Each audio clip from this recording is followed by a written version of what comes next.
జయంతి ఘనంగా నిర్వహించడం జరిగింది తొలుత కాంగ్రెస్ పార్టీ ఆధ్వర్యంలో.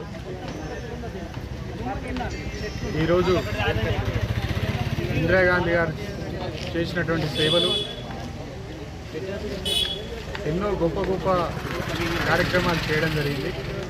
ముఖ్యంగా గరీబీ హఠావో అనే నినాదంతో పేదలకు ఇందిరమ్మ ఇల్లు కావచ్చు, అదేవిధంగా భూసేకరణ చేసి పేదలకు భూమి పంచడం కావచ్చు, ఈ విధంగా ఎన్నో కార్యక్రమాలు చేయడం.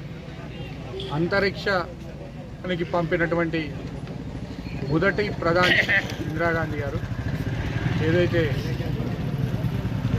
అంతరిక్షానికి ఫస్ట్ టైం మనం ఏదైతే ఆ మిసైల్ పంపడం జరిగిందో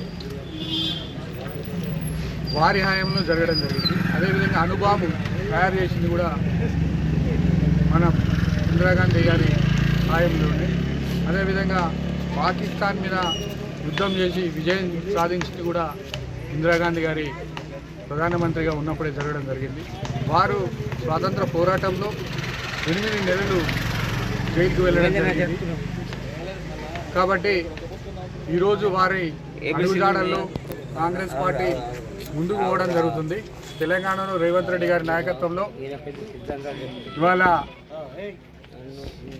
ముఖ్యమంత్రి గారు చేస్తున్నటువంటి ఇందిరాగాంధీ అడుగుజాడల్లో ముఖ్యమంత్రి గారు చేస్తున్నటువంటి అభివృద్ధి కార్యక్రమాలు, అదేవిధంగా ఈ మధ్యనే ఇందిరమ్మ ఇల్లు కూడా నియోజకవర్గానికి 3,500 ఇల్లు ఇవ్వడం జరిగింది.